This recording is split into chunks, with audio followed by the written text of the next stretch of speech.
Nana Akufo-Addo's tenure will be a temporary reminder of how not to govern a country. Ama Akufo-Addo China ni behwe Emmanuel Kofi Boyi nanim e Parliament House. Emmanuel Kofi Boyi e catch Akufo-Addo pain wansuro enne o granted a press conference popotwa bi e me de Galamsey documentary beto woni ma hu say Galamsey no say no ma say Galamsey no nya de papa usu ena me no kase Emmanuel Kofi Boyi ni ti ena that table so osu mu because wonim say adwuma no ontimi nye mame ba wakwa ba emfa umbra Ghana SM TVGH so wo frame adwoa searching ebusuafo Honorable Emmanuel Kofi Boyi a Land and Natural Resources Minister, aka the Crime Minister. And Sandra, ni video a trending on internet in the son of Ubia Kamwasen, I nyasem ketwakra. Na videos na circulating oko comment section bia se and a journalist phone na enyo ye phone omo dey adwuma and a Ghana phone omo do Ghana na omo nsem omo kan omo comment omo meyi na cheze nyankopon ayi nani amandisi fo is then this fo nyame kam ya kwese nyame ayi nani amamo because all the two mini na ahyemonsa e na koshi e na adwuma mu ntumi ye ntino chese nyankopon nizeze wa pam abakra se nyankopon sheda no ye mosa ebusuafo densem e na yetwego ndra honorable abetna TV so esu ma na ya saponde senya documentary bi omo de abetre na about Galamsey no chese osu enye easy kwako de John na Ghana fu bi chese na mu NDC fu ye ba beto aba mu gina the former president his excellency na Ado Akufo-Addo ne council say on declare this state no emergency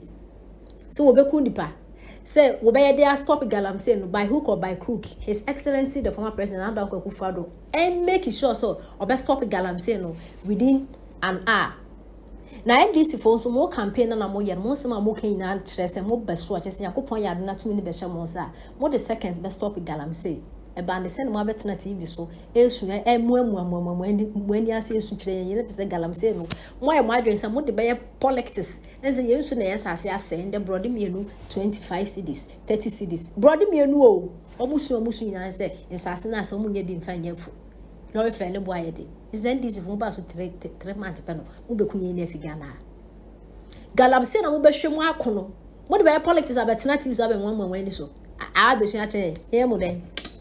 nyankopon onim send this for omo ye say incompetent ti no said that yato aba munya majority yes MPP for more Parliament House or crowd micro minority one work bia one on indwo de mo panu betimi aye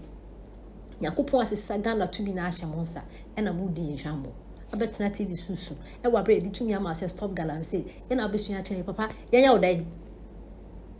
nensem we koso na Ghana for youth ni bi nso ama na repra o say wo papa we nyo na atina Parliament House catch the former president na Akufo-Addo say na membu ne de jeze kam yakwa eze wi asi na ye useless kra na ye wa no wodi tumi ama wa wosun yenti reply a omode ama kai Emmanuel Kofi Boyi sisi amene o kese on Minister of Lands and Natural Resources John Dramani Mahama amamuwe mu abra na Nana Akufo-Addo handle over the ama John Dramani Mahama abedi akunya no 2025 no Emmanuel Kofi Boyi e catch Nana Akufo-Addo o kasi nani pain say Nana Akufo-Addo's tenure will be a temporary reminder of how not to govern a country. Ama Akufo-Addo China ni behwe Emmanuel Kofi Boyi nanim e Parliament House.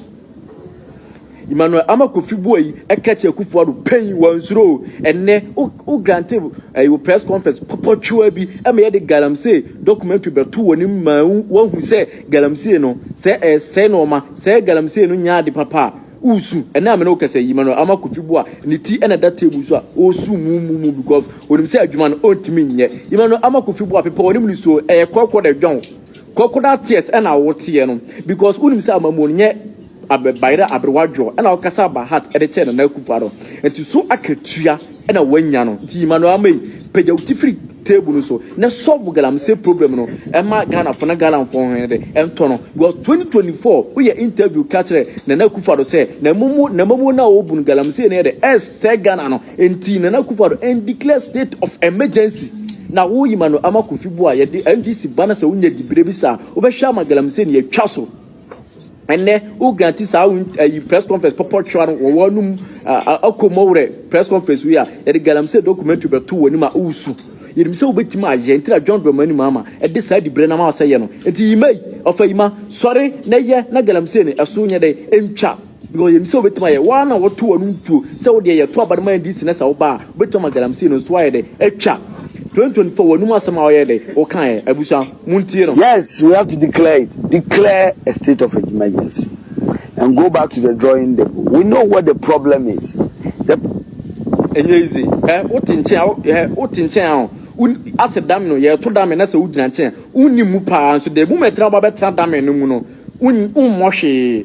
yime wo constituency Western Region Elembele constituency o busa won say Ibanu ama Kofi bo a hemfa Ghana hemfa ene etu Galamsey kese pa o Ghana Western Region eno so Elembele wo constituency ne etu Galamsey kese o but ene when you dibre no because of say what that Ghana for chantro kire Ghana for say Nana Akufo no declare state of emergency na wo Ibanu ama Kofi bo no wo NDC aba mo ba obetima so bu Galamsey ene wo ye press conference wo wonu we wo to na usu because Galamsey no wonim say wutimi so bo ano e din ima asam na okache na Akufo na Akufo twa na ni be hwe wo parliament house o okache se na mamu no ya mamu a binsi Ghana da o the west president no eso akatwa na Yakopon o twa no because na Akufo do obi a ukasetia na Yakopon twa wo ka because wahwe nyanka ahwe moburumfo ahwe ya ye maame ni bie ye wo faase no ye nuamo school amomatima aye de akọ secondary school ni bi eti Akufo do obi a Yakopon ani kosua ahwe no enhyira no ewo no so ukasetia papa na eno me ebeba wo so ese Imanu ama Kofi bo ona obutu table so de usu mumu no ona obutu table so usu ni su tinu su nwanwan o sori wie ya ana so sori fi table so asema beka say u revoku akontaman ne ai omulans akontaman na o hwe ya e chama wuntu na say NDC ni dienti no